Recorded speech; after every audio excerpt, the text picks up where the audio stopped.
Because you know my computer spins for an hour. We're Good probably live morning, right now. honey. Hello, everyone. Hey. How's everyone Hey. doing?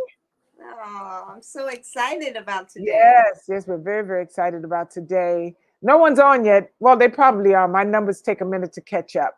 Do they? Yeah, they always, because my computer's so slow. It's still like moving, and now they're coming. Now they're coming. Coming, Here they coming, come. come to us. Coming on Come through to Sunday us. Bites and Come Thitterbits. to Bites and Tidbits. Sunday the Bites of the Thitterbits. You're so Yep, silly. I know. Hey, everybody. Hey, Hi, Cynthia. How are you? Welcome, Tom. Hey, gals. Good to see you both. is Good to Tom see there? Tom's here. Good to see your writing, Tom. We never see your face, but we get to see your writing. Your typing. Good to see you typing. Our numbers are climbing. They're climbing. Hey, everybody. We are so flipping, flapping excited about our guest today. You guys don't even know if you need any type of inspiration, This man. any type, any type. This is the day to be here because it doesn't even have to relate to health. It could relate Yeah. to, I was just having a bad day and I couldn't even figure out how to put one step in front of another. Yes. Or I got let down this week because I was really going Right. after this thing and it didn't work out. You know, Right. any type of little bit of anything that you need a kick in the butt, Oh, we got the person for you today. Let me tell you. D'Anthony's the D. one. Anthony is He's like the a one. walk-in inspirational phenomenon, fabulous. I mean, I don't True. even know how else to describe this young man. It's the way Besides, you I wish I could, described it. and I wish I could do half of what he does as far as workout. I think about He's it though. he's incredible. He's like doggone incredible, incredible. Happy Sunday, And, Tamika, Cynthia, Tom, Stephanie. Who and else he's is so here? appreciative of life. Latondra, good evening. Watching you from Memphis. Well, thank you for joining us from Memphis. We love when our people come from all over, everywhere. Right? Right, Babette? Come from We everywhere. are. Yeah. Yes, and Lola Luna. Hey, Lola Luna, how are you? Watching from Chicago. All righty. All right, Miss Chicago, Chi-Town, Empress K. Roy. Hello, how are you? We're just going to give a few shout outs before we bring on our guy, let a few more guests come in. Babette and I obviously are not together today. Linda, Hey, greetings. hey, not be with my girl. Shawnice. Hey, good evening, beautiful ladies. Good evening, you, Shawnice Soul Tree Fruit Tree. Ah, I like that. How's your week, Is that Babette? How have you been? Shanice, our makeup lady? No, that's not that one. That's a different one. How's your week, Babette? My my week has We been have pretty productive. It was a good week. wow, good. How Mine has was been great. yours? It was good. Hey, we got somebody from Key Largo, from Jacksonville. We got to call out this from Louisiana. I mean, y'all Is are just coming. do Rhode you see Jimmy Island. Mack on there? I Is haven't Jimmy seen Mack Jimmy Mack on? next, but we have Keita Oh. and Adair, and we have Angela and Phyllis. Well, can I welcome all of them? Yes, welcome everyone. Are you gonna sing a Welcome you welcome guys to song? another episode of Sunday Bites and Tidbits. I'm Chef Babette, my And I'm co-host. Tara Bennett. Yes, and I'm Tara Bennett Smith. And because we're not together, we're having a little bit of technical wonky wonks. Wow, we have a people Australia. Stuck again. Somebody's on the house. Who me or you? Boop, boop, boop, boop. Who's from the Bronx? You were I'm from the stuck, but I Bronx. might be stuck. Who knows? No, you weren't stuck. I'm from the Bronx, Hey, Keita. Tara's from the Bronx. I'm from the Bronx. We got Virginia. We got Georgia. Man, I love that Tennessee. I'm all feeling this. All the love. Arkansas, Sanford, North Carolina, shoot, Hey, Maryland. Y'all are coming in, coming in. they coming in, Texas, coming in, coming in. Tennessee, Clarksville. Take the Well, next hey, train to y'all, Clarksville. welcome. Anyway, we're so excited to have our guest today. I hope you guys are ready to be inspired. Some of you might have Yes. seen him before. Pittsburgh. Hello, Cynthia. Mike D. Oh, no. Mikkel D. Viola, Alicia. I'm sorry. Nazia. I can't say any more names. Otherwise, we'd be doing names all day long. We want to get with the show. But anyway, so D'Anthony was with us before, and we just felt like we needed to bring him back because, Yes. I could use a little inspiration, stuff today. I need some little pick me up and Sometimes you carry me, just need that pickup. a little pick up. And we ain't talking about no Yes. drugs or alcoholic beverage. We're talking about words of aspiration, inspiration. And let's, without further ado, let's bring in D'Anthony. Hold on, it takes me, Yay! it takes me like 6 hours to Welcome. press buttons. So let's get D'Anthony Prince. in. I'm gonna put you over here, Babette, and I'm gonna put D'Anthony over here.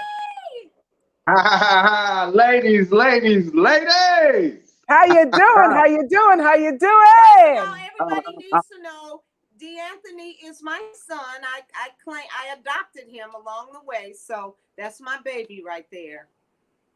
And that's my mama. That's right. And That's right. you know, I'm grateful and appreciative to, have another day in the physical form. My life is really as simple as that. As long as I woke up and I wake up like, oh man, we made it. We got another 24. And the whole day. There are no bad days, when you've almost lost your life. Every day is precious. Oh, Good to I see don't you want guys. us to do this. You too. My saying is, I woke up today. Everything else is profit. Yes, and we can look at it any way we want, but when you get to do it again, you have an opportunity to turn some stuff around. absolutely. Well, Absolutely. Let me say one thing. My what? teacher actually through this journey, I'm not Buddhist or anything, but he's a Buddhist monk. And their whole lifestyle and philosophy is based off of discipline.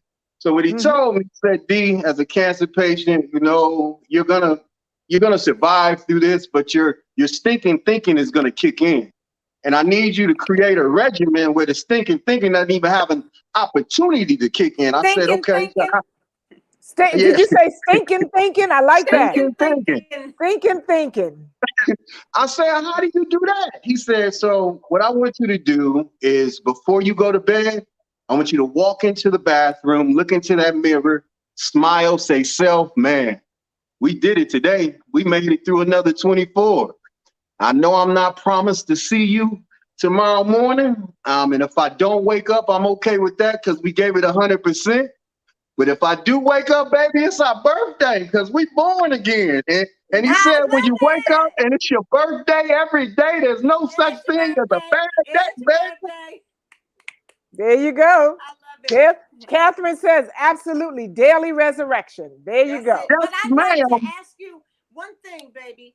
For anybody that's out there moaning and groaning over, say, for instance, something that's just really minute, very, very, not that big a deal. What you got for them? Just to get them through it, just to help them.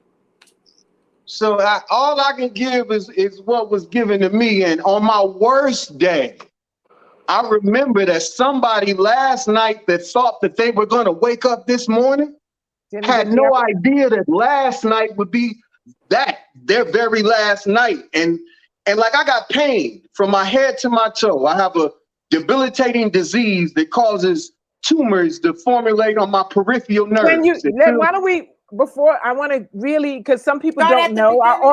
Unfortunately, I know you tell this story all the time, but is he frozen? But there you go. But a lot of people don't know because our audience has grown since the last time you've been on. So do you mind sharing? No, not at all. Not at all. So I was born with a rare neurological disorder.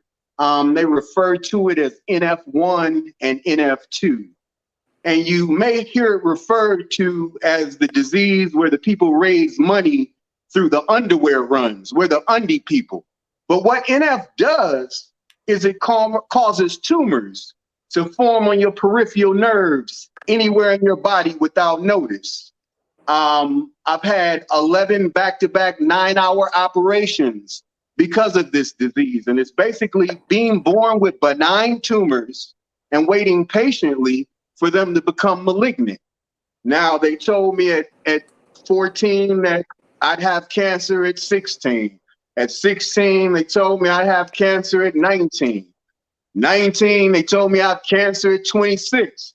So at 26, I was like, they clearly don't know what they're talking about, or I'm blessed.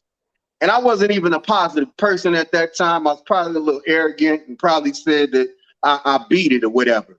But at 35, in what I call the resurrection of my life, I got my things together. I'm an AIDS orphan. I lost my mother to AIDS and HIV when I was 16 years old, the second week of my junior year in high school in Chicago, and was homeless. And the street raised me. I shouldn't forget cancer and my disease. The guys that I was looking up to, I shouldn't have made it past 18 just from that, the circumstances that I was in and day out. But I got my stuff together. It was rough. It was hard. But I figured it out. A suicide attempt kind of woke me up, and I got hospitalized. And it was in that hospitalization where the intake nurse, or I guess either the gentleman, the intake doctor, I don't know what he saw in me, but you know, they see manic depressives, dope fiends, suicide people, drug addicts, at-risk youth. They see that all the time, and it's a revolving door. They don't really get attached. But I came in there like strapped to the gurney, and that means that I came in there combative. I don't remember any of this, but in Illinois, if you come into the hospital combative and you tried to kill yourself, your doctor can take your rights. And as I'm cussing him out, like I might have tried to kill myself. I was drunk. It was my mother's birthday. She's dead. We share the same birthday. And I lost it. But I'm okay. And he was like, no, Mr. Evans, it doesn't. You know how you try to be nice when you think they're going to let you go? And then once you know you're stuck, I just went crazy. And I told him what he could do with the hospital. And he let me get it all out. And then he told me something. He said, Mr. Evans, I just like to let you know, in the state of Illinois, the two prerequisites for me becoming your dad, meaning that I'm going to call a judge. He's going to put an emergency stay on your civility or of you being a citizen. And I'm going to take power of attorney as a doctor because you, one, came in here combative, and two, you tried to harm yourself. And that's all I need. And I told him, I said some more things to him, and he told them to take me to my room. When they took me to that room, I played a hard butt for 3 weeks. On the third week, he put me on the side of the hospital with the people from One Flew Over the Cuckoo's Nest. Not the manic depressives and the at-risk youth. I'm talking about the people you say good morning and they keep walking, they're talking to the wall. And that kind of shook me up. And that's when I raised my hand for help. Now, I'm telling you all of this because that hospitalization, that's where I kind of learned about health and nutrition and training, because I was a basketball player. I had no desire to ever lift weights. I've been dunking since I was in 7th grade.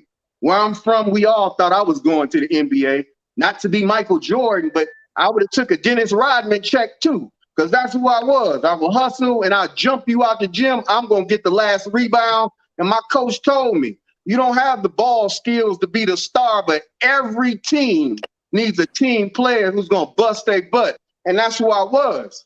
And in the middle of that journey, I lost mom the second week of junior year. And I just gave up on everything. But back to the hospital. When that doctor put me on that side of the hospital and he came and talked to me after I asked for him, he said, are you ready for group? And I said, yes. And he brought me over back on the other side of the hospital. And I just learned some great techniques on how to grieve. I had never, ever grieved the loss of my mother. Now, I'm a 16-year-old black male in 1993 when they're telling us we got to be hard and guys don't cry. And so, you know, as far as exposing my emotions, that was never in the cards. And that's what the suicide attempt, that's what we determined. It was just a bubble up of emotions that I had not let out. Anybody listening, whatever you're going through, you're going to have to talk about it. Because either you're going to let it out or it's going to come out in the worst way at the worst time. Trust and believe that. Back to the story, though. So life is great. I got a marketing company. We're making money. I'm brokering airtime for Clear Channel and CBS, but I'm not paying attention to my disease. Because again, I'm arrogant, I'm a man, and I must have beat it. They didn't know what they were talking about. That was for everybody else. I wasn't going to checkups. I wasn't doing anything that you're supposed to do when you're a pediatric tumor patient. And that arrogance had me on my knees January 4th of 2012 in the pediatric hospital. That's how long I had been away from my doctor. I had to go to the pediatric hospital and beg in pink chairs at a little small table for this man to come down and help me. Hadn't seen him since I was 16 years old. And I kind of blamed him for me going down that downward spiral because I had an operation before my junior year season that summer. And I clearly asked him, I said, Doc, you know, I know we're supposed to do my knee, but in any way will it hinder my ability to play ball? And he was like, it's subcutaneous, meaning the tumor's over the skin. But I'm not knowing that neuro means nerve and the significance of any nerve surgery. You're not going to be doing wind sprints that summer. I didn't look at it like that. I looked at it like I was going to get this nipple that was sticking out of my knee, that was embarrassing me, and it was hurting. And finally, you know, I was able to get it removed. And he kind of minimized the severity of it. I let him do it. And a long story short, I lost my spot on the team. And then I lost Mom that second week after the summer, after we did conditioning and everything. And so I've been holding on to this, like blaming him, because in my head, it was like, you know, when she died, if I had like my team to lean on, you know, I might not have went down that road with the gang and the drug dealers and the rest of the crap I was exposed to, just trying to fit in and not get eaten up. Like before my mother died, I was a square. I had to be home before the street lights came on. Like I couldn't talk loud. Like she didn't play that. I was our ticket out, period. Our ticket out. And that's how she carried it in our house. You're getting us out of here. And that's what it was. So when I lost basketball and her, you know, I felt like I lost my life. So I needed this closure with my doctor because I had been not going to see him since she died as if it was hurting him. And I need his help. He's the one guy in the world that has dedicated his life to my disease. And I'm mad at him from something from when I'm 16, but I'm in pain. I'm hurting currently, but I said I'll never talk to him. So I'm never going to talk to him. Like that's affecting him. Back to the hospital on my knees. He comes down. D, where have you been? I thought you were dead or something. I told him, Doc, no, but it's been a rough road and I've been very angry at you for the last 15 years. He said, why have you been angry? I said, Doc, because I felt like you minimized the effects of the surgery. And then when I had the surgery and my mom died shortly after that, I gave up on life. And I felt like I could have leaned on my team while my mom died. They would have held me up. I didn't have anything and I had blamed it on you. And I said, but I need your help. And he said, D, I wish you would have came to me. And I needed this closure and I needed his help. So he takes me upstairs. I'm 315 pounds because I'm in my powerlifting. Like when I say I take something and run with it, I was 156 pounds when I got hospitalized. By the time I got to the doctor, I was 315 pounds in a powerlifting career.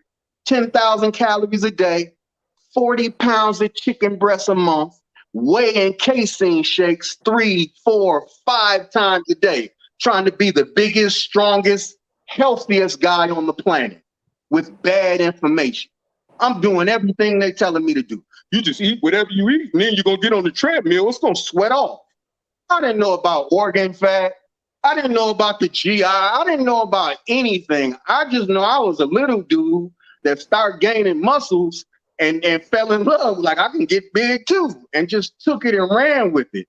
And what that did was create an acidic environment in my body. Let me say that one more time. What that did is create an acidic environment in my body that allowed everything that was wrong to proliferate. Cancer needs acidity. Okay, diabetes needs acidity.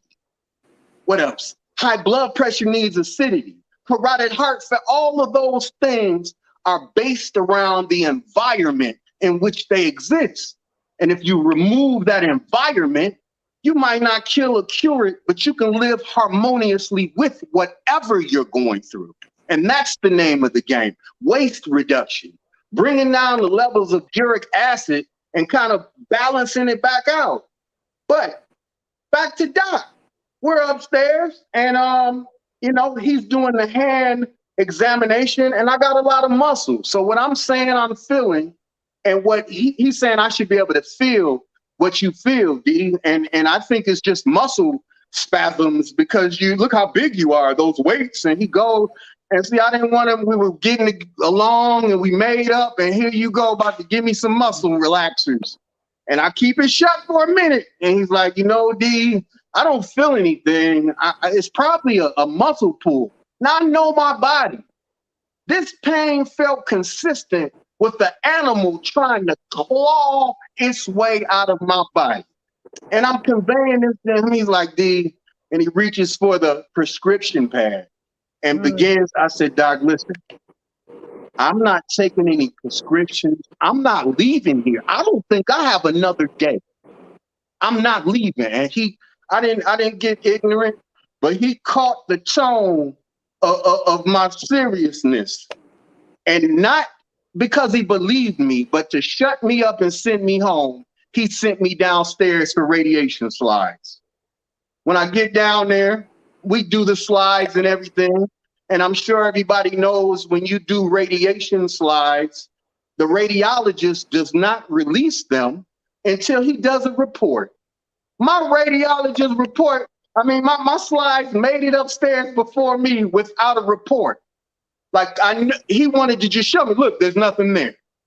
Now, but as I'm walking out to go to that appointment downstairs, they're cracking jokes. The nurse is like, big muscle man's crying about back pain. I can hear him giggling. Like I'm in, because I was whining. I was in pain.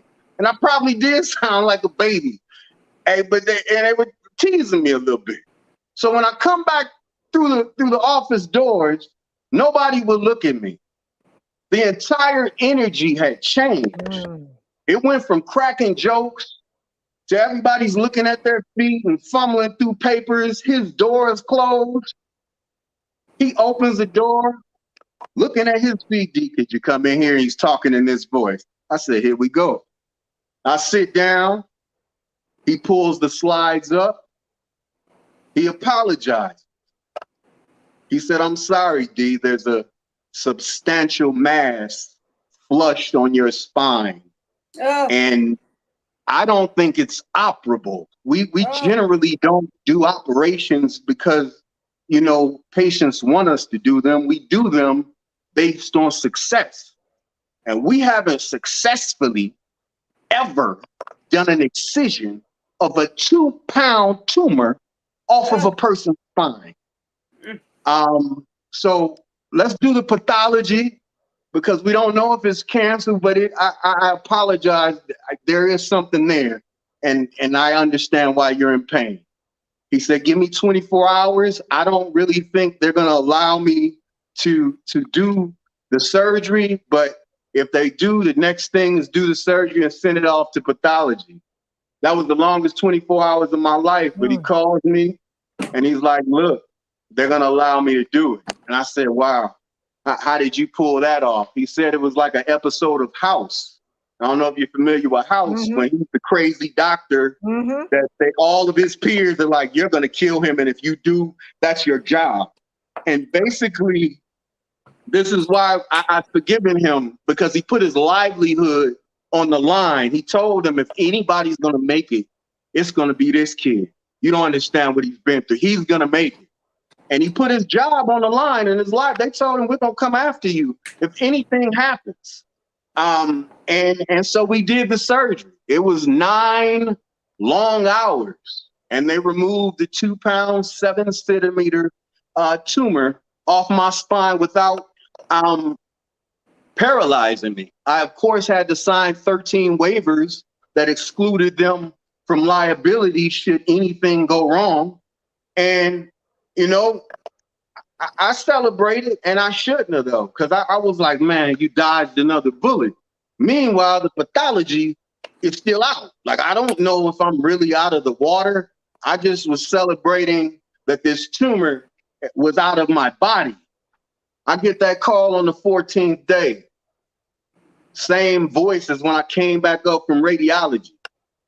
It's monotone. He's like, hey, D. I'm like, hey, doc. He's like, your pathology is back. Could you come down so we can talk about it? There's no enthusiasm. There's no light. I said the same thing. Here we go. And that was the longest trip to the south side of Chicago, University of Chicago. And I walked in there in the same energy. He sat me down again. He said, D, I'm sorry. Your tumor was positive for malignant peripheral neurological sheath tumor. And for those of you who don't know, that's a rare sarcoma bone cancer with a life expectancy of 0 to 6 years post-operation. 6 years, meaning it was early atypia stage, and 0, meaning it was 2 pounds like mine. And he basically told me, you know, nobody has come back from the MPNS TV. You know this. We tell you this as a child. I think you might want to get your affairs in order. I don't really see you making it through June. We're in January, and he said, I really don't. I don't see you making it through June. I tell him I'm crying. I'm not gonna lie. I was shook for a minute, and then something kicked in. I was like, man, what are you doing? Your mama is turning over in her grave that you even sitting here contemplating what this man is talking about. Like, this is a woman that stood in front of your high school with the megaphone, condoms, and HIV prevention literature in 1993 when you said you had AIDS. Nobody talked to you. And you about to quit? I clicked right into her. Yeah, my mama was an activist, had AIDS with her hand up. Yeah, I got it. And you need to protect yourself before you get it. In front of my high school. And I'm sitting there, bubbling up. I look at him, I said, look, doc, I don't know what happened to them other people, but unless you talk to God or you gonna kill me, it's real hard for me to say goodbye to everybody I know right now in January. So whatever we got to do, we need to do it. That's right. And that signed me up for that signed me up for 7 back-to-back 9-hour operations from January to Barack Obama's election day. I had 7 back-to-back 9-hour operations. They gave me a break for December, and we were supposed to go right back into surgeries in January 1st of 2013. And the reason we were on this progression is because it only affects 250,000 people worldwide. There's nobody researching for us, so they only know what they know. And that's to remove everything that's large, because larger tumors have a higher propensity of conversion. So that was 220 tumors they plucked from my body between January and election day. They said nobody has lived through 7 9-hour operations and had 200 tumors pulled from their body. We're going to let you rest for December, but we're going to have to get right and get the rest of the big ones out in January. Now, in December, in my break period, I was introduced to my teacher, Master Vegan Chef David Choi, who is responsible for Oprah's chef in the 90s. So I guess I can say he's responsible for the skinny Oprah. He's responsible for Phil Jackson being the Zen master he is today. And he was the Bulls nutritionist, their entire championship run. Now, I knew all this, and I knew we had the same group of friends, but I knew I loved chicken. Let me say that one more time like a dumb man. Now, I'm fighting for my life, and I'm talking about I'm not going to be able to eat chicken. Just let that sink in for a second. That's where my addiction with meat was at. That I am facing certain death, talking about if I talk to this guy, he's going to make me stop eating chicken. Forget that he can save me and save the bunch of people and all the people. And no, he's going to tell me to stop eating chicken. So let me tell you a real quick story. We're both Lifetime Fitness members. And I played a cat and mouse game with him, making an appointment, going to the opposite gym, talking about, oh man, I made a mistake. On that second day, on that second day when I tried to do that, this dude was at the right gym and I told him to go to the other one. He tapped me on my shoulder. I was talking to somebody. I said, oh, hey, Chef Dave, voice got real low. Hey, oh, how? He said, I'm not going to chase you. You're talking just like I'm not going to chase you. I don't chase people to help them. If you want my help, write your address down on this piece of paper and I'll see you on Sunday. I said, okay, now I'm caught. Now I'm in it. No more chicken, no more. It's the end of the world in my head. And he shows up at my house on Sunday. He says, I don't want to talk. Now, you can't come into somebody, especially a black dude's house. You going to tell me you don't want to talk to me? He said, I don't want to talk. This is a copy of the China study, and here's 21 plant-based meals. I'll see you in 1 week. He told me read the first 54 pages of that book, and then we'll talk. Now, I bit my lip. I said, thank you. I will see you next week. I was pissed. I said, this dude gonna walk in my house. I got a bunch of questions. I can't ask him anything. What's in this book? I get to reading. And then I get to the point where T. Colin Campbell is going through cognitive dissonance in this chapter. And he's talking about how he can't figure out how his dad got colon cancer. And he's a farmer that grew his own food. And there's no pesticides. Everything's organic. The milk is pasteurized. I couldn't understand, how is this even possible? Because milk and all these things my dad grows, these promote health, because that's what he's been taught in school. He said he got into that lab, though, and he noticed that when he administered casein to tumors, it would manipulate the growth.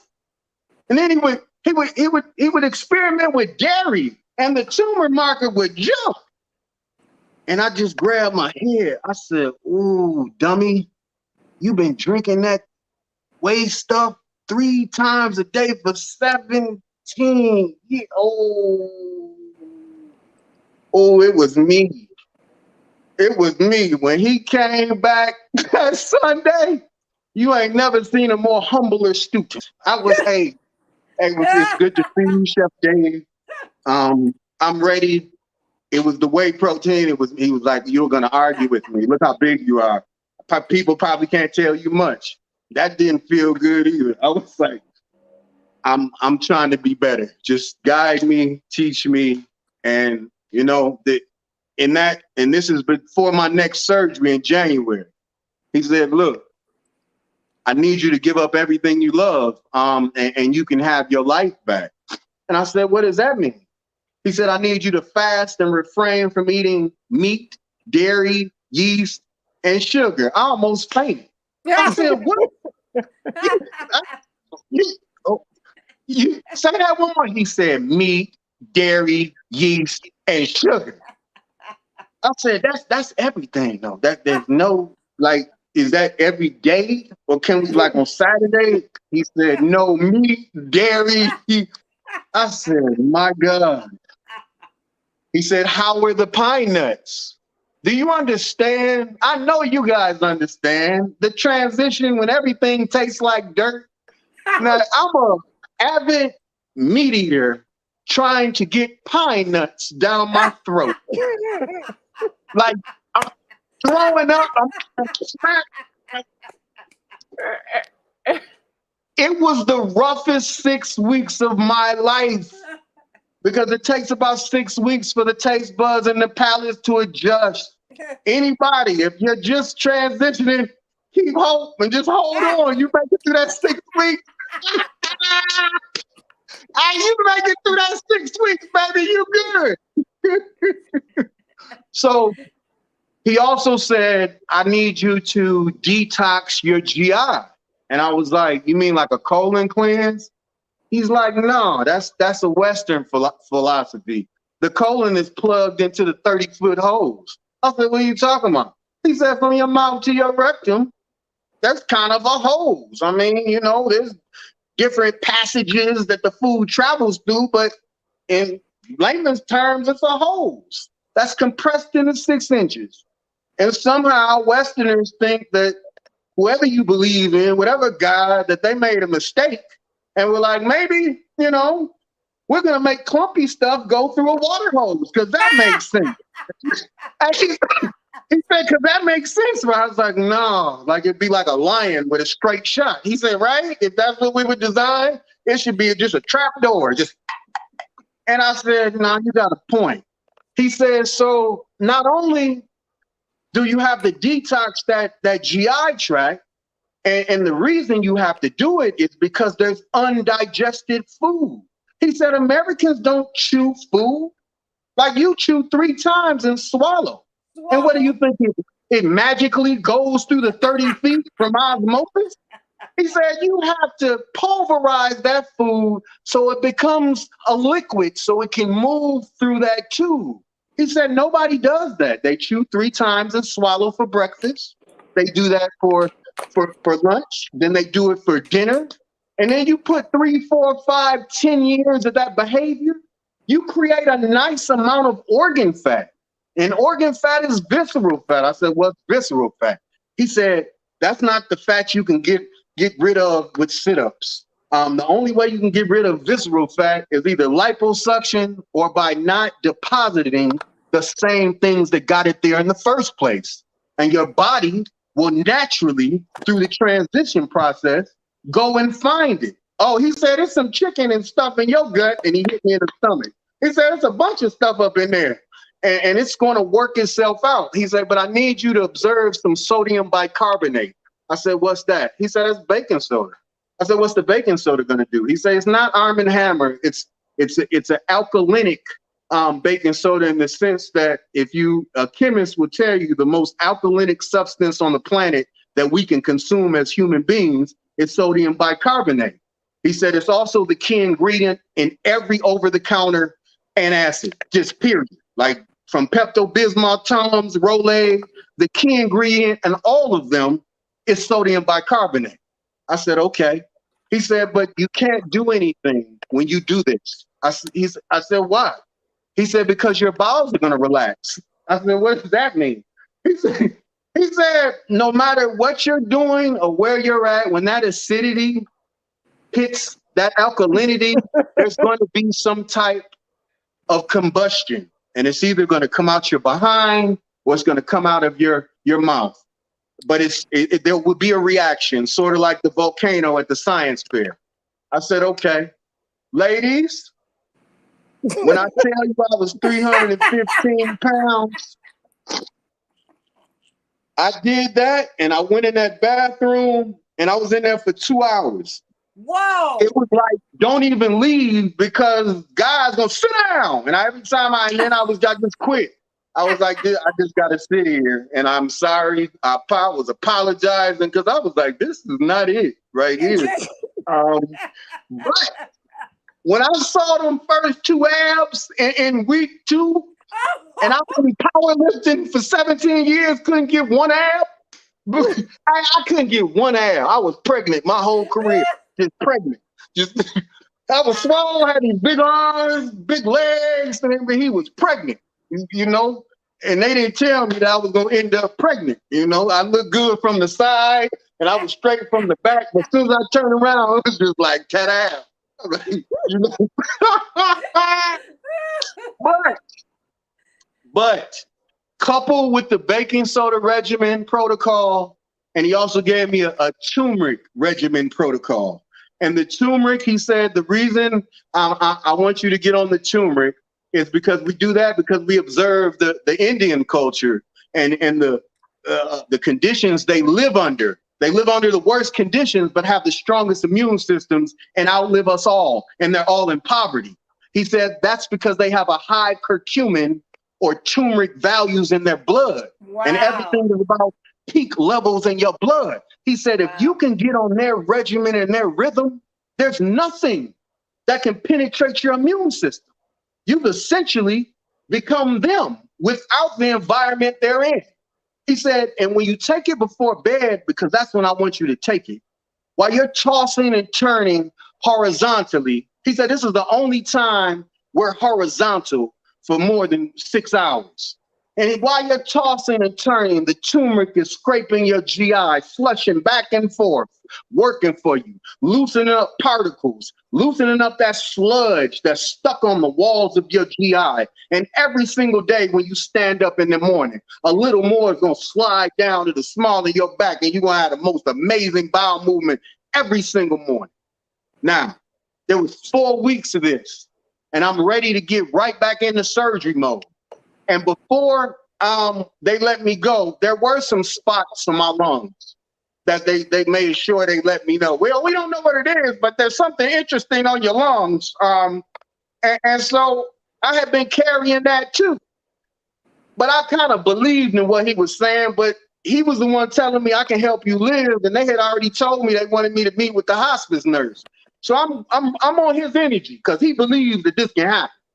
And we get to that first week where I'm supposed to go back into surgery. And before every surgery, you do a pre-op appointment to make sure they do slides again and make sure that everything was like it was in November before you took the break for December. And this dude postponed the surgery that he had been all anxious to do. I said, Doc, he said, well, something interesting is happening on your slides, and we just want to monitor it.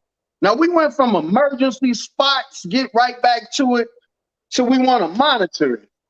I trust him. I said, okay.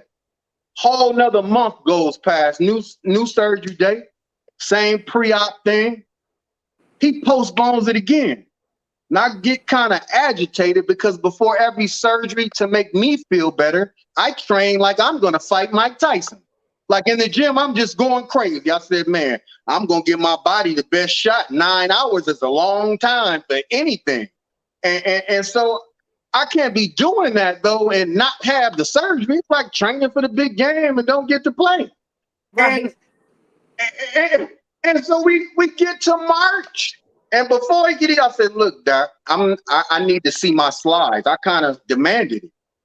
Ladies, do you know that what was on November's slide, that was nothing on my, that was nothing. Yeah. And that was the day I knew. That was the day. I said, wow, this David Troy is for real. I've been telling the doctor the whole time, calling him, leaving him emails. Man, I met this Buddhist monk. He didn't want to hear. He was, man, D, there's no proof to that. I've been telling him, but man, you got to meet this guy. He was like, D, yeah. So when he's showing him, I said, Doc, you don't think it has anything to do with that behavior that I was doing the Dave show? He's like, we can't prove that, but I'm glad it's working. And you're mad at me because I'm not sick, right? You got an attitude with me because it's working, right? But I forgave him, and we still went on to have 8, 9, 10, 11, with 4 more operations after that. But out of the 385 tumors removed from my body to date, the only 2 that were malignant were the ones in 2012 before I transitioned to a plant-based lifestyle. Do you understand that? I love your story. I know. Oh, thank you. On January 4th, it will be 10 years since they told me I had 6 months. I'm about to come at the world like never. They're probably going to, hey, Mom, they're probably going to come get me, but I'm going to be big enough because I'm about to tell it all. They just going to have to come get me. I'm telling everything. I'm coming. I'll be right there with you. Well, I'm coming. We coming. We are coming. There's so many questions. I got them now because I was not going to stop you because I was like, and I've heard your story, but this felt like a whole new version. Yes, Sarah. This was like some new stuff. Me too. Story, baby. And your storytelling, I felt like I was watching a movie. I need to get some little popcorn or something like this. It was so intriguing. Thank you. Thank you. Okay. So here, Tom had asked. Let's just get a few questions in. We can go over. Tom has asked. Where Tom's question? This is my slow behind. Did he have any after effects from the tumors being removed? I did. I lost a lot of my rear delt, my rhomboid, and my trapezius muscle. The pain that actually got me to the doctor was the tumor was encapsulated in those muscles, because usually it just hits your spine, and it was tearing through the muscle. So I had a lot of scar damage, and after the doctors kind of, not saying we saw eye to eye, I jumped on the Dave train. I wouldn't let them do anything to me. So I kind of did everything myself. I figured everything out for my scar tissue with cannabis oil. That's a whole nother show. But yeah, I definitely had some those first 4 or 5 years. I had a lot of scar damage. I could feel just that my back wasn't naturally stretched, if that makes any sense. The incisions made me feel like I was kind of drawn up a little bit, but nothing I'm complaining about. I'll take that for another day. But Okay, great question. Great neurofibromatosis. Neurofibromatosis. Yes, Linda, it's neurofibromatosis. Okay, she must have not seen the beginning, because I think you mentioned that at the beginning. I'm not.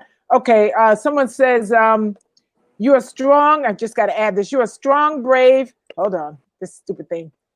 You're a strong, brave, handsome. I'm going to keep you in my prayers. You are amazing. You are amazing. My inspiration. Thank you, Linda. That's Linda again. Thank you, Linda. Let's scroll down. There were some other questions. We will get. Oh, that was me writing. We'll get to some of the answers. There's some up early I got to get to, but I want to. Please ask him. Okay, here's something. Please ask him more about the turmeric treatment. Yeah. This sounds interesting. Please allow him to finish first, because I wrote that. We're going to try to get to some of your questions, but I don't want to stop him, because the numbers keep going up and up and up. So they're passing this, they're sharing this. The turmeric is very interesting to me too, because my daughter and I just finished segment 3 of a deal that we're doing with some ladies, and my daughter is just massively all over the turmeric. So talk to us about that. So you see my skin is glowing, and I got this kind of glow to me. It's I've been taking that turmeric for 10 years. I can't seem to get sick on accident. What it does though, it fights free radicals, and it has the curcumin. It kind of promotes perspiration, and that's why, you know, everybody has Indian. Man, I smell like an Indian sometimes. They be like, man, bro, what's that you wearing? I'll be like, turmeric. And I don't, you know, some people tease me, some people don't. My family tease me. But as far as medicinal qualities, inflammation is the number one thing that I think is the basis of turmeric for me, because healing and pain all are determined on how much inflammation are present. That's true. And if you can control the inflammation, you can kind of expedite the healing or minimize the pain. I mean, I'm supposed to be on Norco, Percocet, Oxycontin, Neurontin, Celexa, and Rimron 3 times a day forever. Just period. That's what a patient with neurofibromatosis that is in their mid-40s, this is your regimen. And there's nothing else out there. And what the turmeric has done, coupled with some cannabis extractions, has allowed me to have manageable pain. I have a window. It's like a 4 or 5 hour window, and that's where you see my energy, because I know in like hour 4, the bees are gonna start stinging me again. And I know I need to get everything I need to get out while I got this light in me, because it's real hard to be happy when your body's attacking you. And that's kind of my cross to bear. And again, I'll take that for another day. I am not complaining. I don't want no guilt. We are doing amazing. And I just want to use my life as the proof. There's a lot of influencers out here that are not qualified to be given influence. And that's no disrespect to anybody. But I'm not going to take cancer advice or nutrition advice. And I'm fighting for my life, and there's COVID. from anybody who hasn't put their life on the line for it. And that's just where I'm at. It's nothing personal, but with your life and the times we are in right now, if you do not educate yourself, you're going to end up in one of those hospital rooms. Like there's too many of us. And I hope that message resonates with people. There are too many people to be caring for all of us. We need to start caring for ourselves. And if you do turmeric every single day, you will at least know that you're cleansing. You have some time, even before that chicken, pound you a tablespoon of turmeric. And at least you know that there's something in there working with you, because you're not probably going to chew 30 to 40 times. And what the turmeric and these regimens and protocols, they kind of do the little stuff that most humans aren't willing to do. Most people aren't going to chew 100 times, no matter what. They're just not going to do it. But when you add turmeric and moringa oleifera and dragon fruit and these other superfoods and dense protein, like they have a way of working together to help break down the food. They create a positive flora in your gut. And if you do your research, forget what I'm saying, your immune system lies in your gut. Remember where you heard that from, where the most of your immune system, it pulls from what is in your gut. And there's either good bacteria there or bad bacteria there. The bad bacteria is usually those old meals that have converted into sludge and converted again into uric acid. And then you have the alkaline sludge. But all it does is help create this environment that allows you to break down the food faster to eliminate the waste. The body's not complicated. It's eat, absorb, eliminate waste. Eat, absorb, eliminate waste. And if you're not eliminating the waste, it's staying there.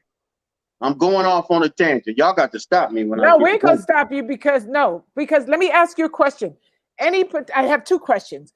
Any particular type of turmeric you would recommend for someone who's not familiar? Anything? Yes, Yeah, or organic source, because we just don't know what's going on. Baby.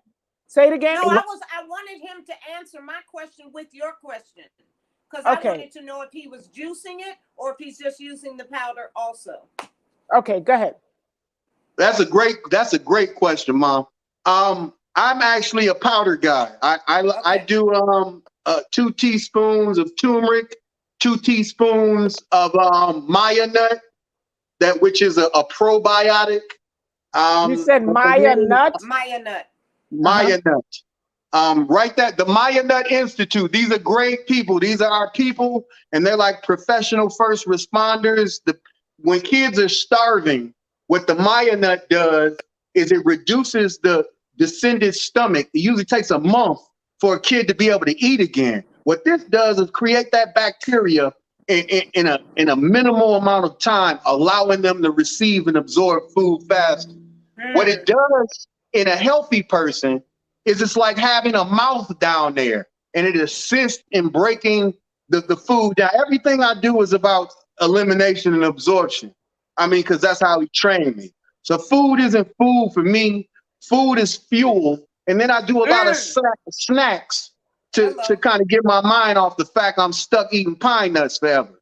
So, and that's how you have to do it. You can't get wrapped up in the food part of it. You have to, this is my fuel, and then this is my expression. And that's all the other stuff. I'm not saying any vegan junk food. I'm just saying anything. My life is surrounded by nuts. That's it. Pine nut stew is the claim to my fame.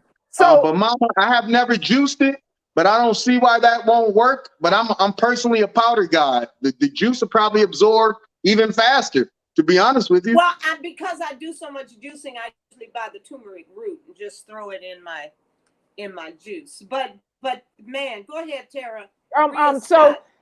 We have some more questions, and we're going to go over time, everybody. Sorry, D'Anthony, we're not letting you go just yet.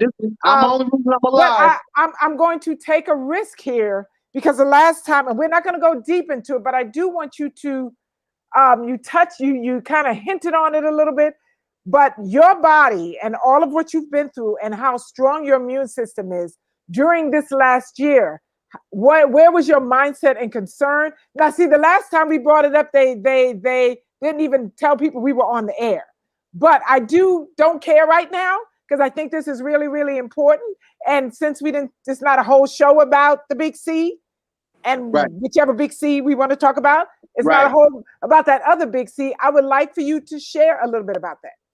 Okay, that's and you know what I'm talking about. Last year, yes, and this year. So this is how, and this is a case study that I believe in so much of what I say that I put my life on the line because of it. So the reason we're in Hawaii is because my daughter was on a study abroad trip in Asia. She was literally in the Philippines, in Thailand. I remember.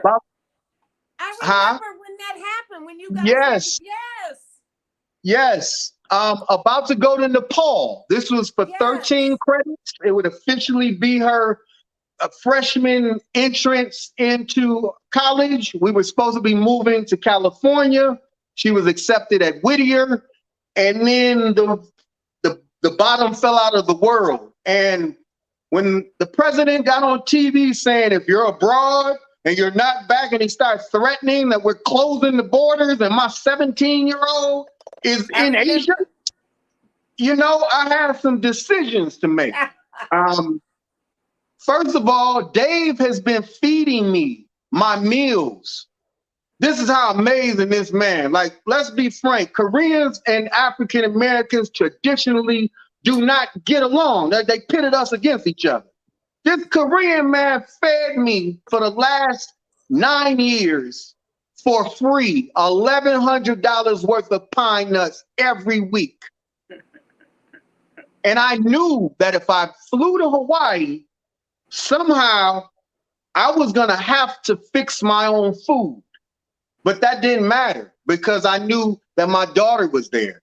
And I knew I trusted what he taught me. He said, D, your immune system, like the C is real, but it's not worse than bone cancer. And see, his son is a scientist and a degree in pharmacology. He's one of my business partners. So my teacher comes from the monk's perspective. And then we have a dude that walked away from Pfizer that looks at everything. So I'm getting my advice from both angles. And the consensus is, as long as your immune system is firing the way it's supposed to be firing, it cannot multiply or replicate in your body the way that it does. Now, I took that and we hopped on a plane for 10 hours with no mask. This is before the mask. Let me say that one more time. We left Chicago March 15th with 2 suitcases. Got on a plane, inhaled that sea air for 10 hours. Got off. This is closer to Asia than the mainland. And my body, I don't want to sound too cocky, but my body never changed. Like, I didn't look at the situation the way everybody else was looking at it because I was already I'm already fighting something that's attacking my immune system. Yeah. I'm already fighting the worst type of cancer you can have. It's bone cancer, period. Like, no question. Nobody lives for 10 years with 2 pounds of bone cancer. Just nobody in the history of man has ever walked around 10 years later looking 10 years younger than he did when he got disease. Yes. That dude's 200 pull-ups a day, and it's not being cocky, it's lifestyle behavior. And Tara, to your point, my lifestyle behavior has allowed me to thrive and also help people, because a lot of people on the fence, they don't know who to believe. I don't tell anybody what to do or not to do. I just share my experience. And then you look at me, you sniff me out, and I mean, you know, you come up with your own conclusion, and then you ask for help and I help you. But I don't want to be a guru. I just want to share my experience. Thank you. And be the tangible proof. Like, doctors, I'm bad for business because my existence flies in the face of a lot of stuff they're talking about. Yes. Yes. Like, I'm bad for business. Like, I mean, you know, but that's why people are like, you should be bigger than you are. Have you seen that holistic doctor list? You must not have seen that. Well, I saw it. And I stay right under the radar. For 10 years, I've been under the radar, helping people underground. But guess what 2022 is? It's my 10th year in the physical. And I'm going all out. I'm telling everybody everything. We out here in Hawaii, purchasing property to be able to source food back to the mainland. Good Nobody in poverty can afford Whole Foods. I don't care what your ambitions are. And if your community garden isn't, if you don't have money to garden, that sounds good. But if there's no support there, so my mission and my legacy, because I'm at 10 years with bone cancer. I told you I die every night. And I can't be cocky and think I got 10 more years. But if something does happen to me, I will have started the process of establishing a foundation that grows food and plant-based medicine and superfoods on the highest tip, one of the highest tips in the world, closest to the equator, getting that real concentrated solar energy, because that's what we are running off of. We are bio batteries running off of concentrated solar energy. Whatever you're eating, you're getting whatever the energy is that's concentrated within it. That's why being plant-based makes sense. If you're into being the best you, like, you need the sun, and let's see, if we cut the middleman out and kind of eat, you know, you get, I'm just saying, it makes common sense to me. Plants. So, sweetie, what do you live with every single day? What do you deal with every single day in terms of the pain that you have to, you know? So I wake up, my disease wakes me up, and I have to use cannabis oil to go to sleep. It's just, you know what it feels like when metal touches a feeling? Yes. Mm-hmm.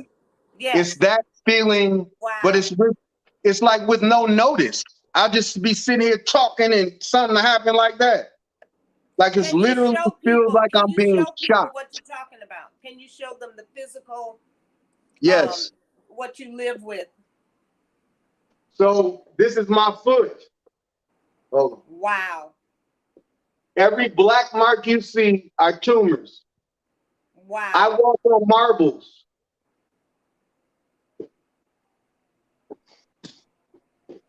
Every tumor you see. Wow. Baby. Baby. Oh, whoa. Y'all From my this? head to my toe. From my head to my toe. And some of them are internal. Some of them you can't even see. The one that was 2 pounds was internal. And it's, you know, it's my cross to bear. And I could complain about it and get upset. But a lot of people who are cancer patients that have what I have, they're amputees. Like, you're supposed to cut the limb off. And that's why he was saying go to hospice. You can't really cut my spine off where the tumor was at. And that's why it's so miraculous. Because the only people who are living with this sarcoma are amputees. Nobody's just thriving like I am. And I'm not saying that what they did was the wrong thing to do. But I'm saying what I chose to do, and then there's several other patients in my position thriving that I can't talk about because it's going to get me in trouble, that are now doing this for other people. In the same, there's a woman who's had a baby since I've been here, who was told when she was going through chemo that she will never be able to reproduce ever again. With some cannabis oil, the regimen, she's had a baby since I've been here. A baby. We're so proud of you. We are so proud of you. We love you. I want to get through a few more of the questions because people have waited so patiently. What is the name of the book that you read the first 54 pages, that you read the first 54 pages of? It's called the China Study, and the author is T. Colin Campbell. Good read. The China Study. And it's T. Colin Campbell? Yes, T. Colin Campbell. And also Forks Over Knives is like the movie documentary equivalent. Okay. And Alrighty. make sure that they still know about the mucusless diet healing system. Yes. By Professor Arnold Derrick. Yes. Okay, we're gonna run quickly through some of these questions. Can you talk more about the cleanse? Did we go through that already? I can talk. Yeah, go ahead. You tell me what you want me to do. No. I said, quick. Real quick, did we talk about the cleanse? Because she's saying, can you Just talk more about the cleanse? Again. What are you doing? Just run it by again. Okay, so for the baking soda cleanse, what you would do, you purchase Bob Red Mill's baking soda. His doesn't have any aluminum in it. And that's the whole thing with Arm & Hammer. It has aluminum in it. So the baking soda and Arm & Hammer would do the same thing, but it aluminum poison you. And it's kind of counterproductive. But Bob Red Mill's is the brand that I recommend. And you're doing 1 teaspoon. Everybody's body is different. But the more organ excess that you have, the bigger reaction you're going to have. People who are lean, you might take it and it not do nothing to you the first day. So then you take it the day after. And eventually you will have some type of reaction. And when you stop having a reaction, you know you're alkaline. But so do you put it in water? Do you just? Yes, you put 1 teaspoon, an 8 to 16 ounces of water, and you just slam that. It's horrible, but once you get it down, you're gonna feel it working immediately because you're gonna grab your stomach like, oh man, you'll probably cuss me out, man. What was he talking about? And then you're gonna go sit down, and in about 20 or 30 minutes, you gotta get up. do this. You're gonna do this. You're gonna grab your butt, and I don't care who you with, where you at. I got to go, and you're gone. Did you see that look? And does it matter empty stomach and morning, night, preferably the morning? Great question, Tara. Preferably in the morning. You want to do it on an empty stomach. Okay. And you want to do it on a day where you don't have to go drive. Go nowhere. Right. Because you're going to need it. Depends. Don't listen to me. I'm just trying to tell you. If you try to get in that car or get in that traffic, it's going to be interesting. Okay. It's going to get interesting. It's not going to stop. I'm just telling you, it's not going to stop. What is your holistic doctor's name? My teacher's name is David Choi. D-A-V-I-D Choi. C-H-O-I. C-H-O-I. Choi. Yeah. Okay. Just going down the list. Does he take turmeric root or a pill form? We already answered that. Is there a certain brand grade of Tuna 5? Did we say Tuna 5? Maybe she meant turmeric. Grade of she tuna. Probably meant turmeric. Long as it's organic, it's fine. Long as it's organic. Organic is the biggest thing because knowing what's been sprayed on it, that's the biggest concern. Well, we're answering. Everybody had the same questions. Turmeric, the bicarbonate. Bicarbonate. What about the healthier version of colon cleanse? How do I do this myself? The baking soda. We just said that. Yeah. Let me add this, Tara, real quick. So colon cleanses worked, but just remember that that's plugged into what I'm talking about cleaning. So you can have a clean colon and a dirty GI, and it just makes more sense. Clean them both. Saying, why am I doing this? Because it makes no sense to have a clean colon and a dirty 30-foot hose. That's your answer. That's for sure. And Maya Nut, somebody asked the spelling, that's M-Y-A-N-U-T? Yes, that's M-Y-A-N-U-T. Institute is where you can purchase it.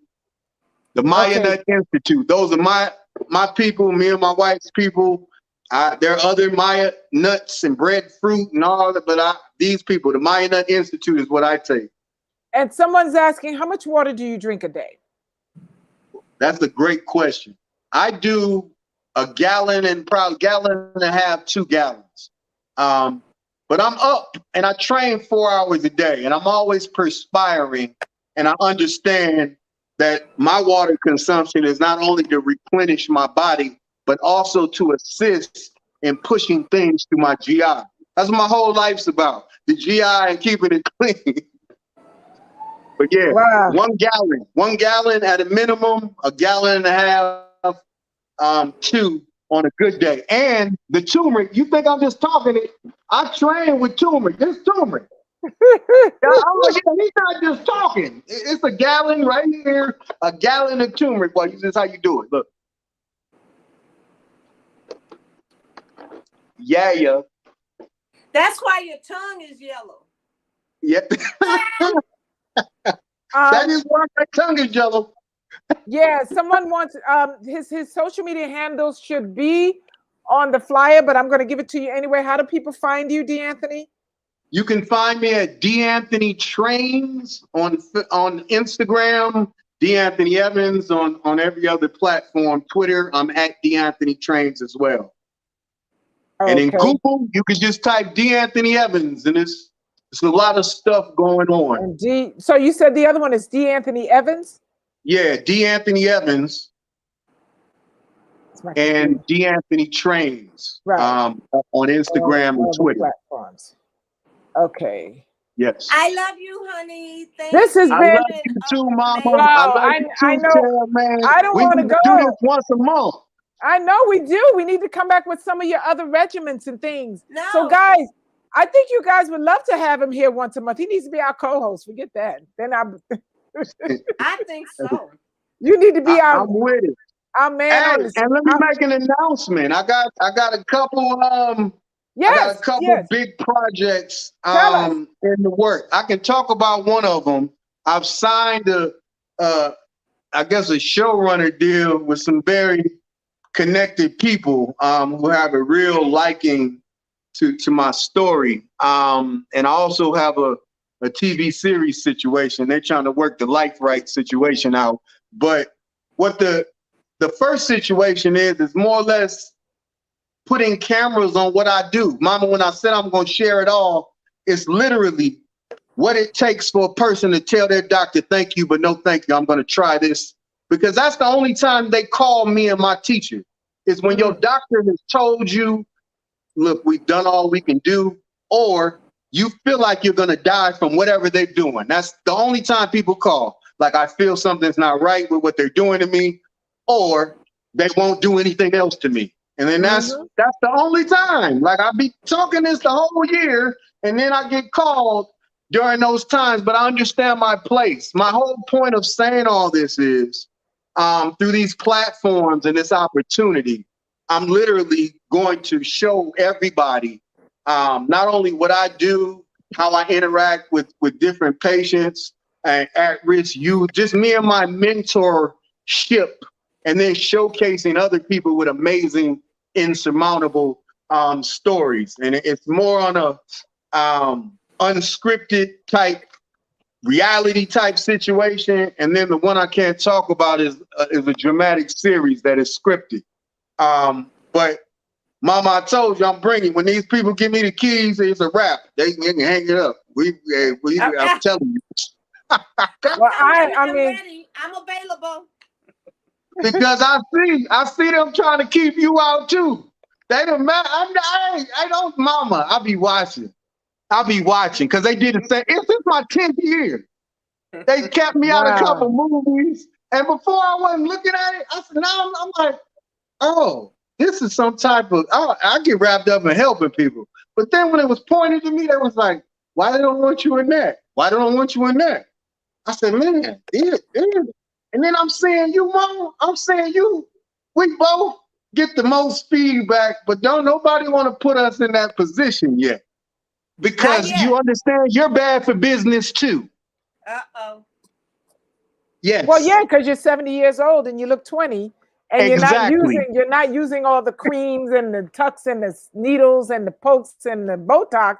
And it's like, well, if we show her, then she'll start sharing her secrets, and then everybody, the sponsors we won't get any sponsors. Exactly. Hit the nail on the head. And right here too, You can't show the glowing cancer patient who looks dead on paper, that didn't take no chemo. I did radiation, 13 of my teeth fell out. These are all fake. And then once my teeth fell out, I was done with medicine. I said, man, at least I'm going to die looking good. Like, y'all not about to tear me apart, yo. I'm sorry. I got I already got bumps. No, I'm not going to let you turn me into Skeletor, No. Just saying.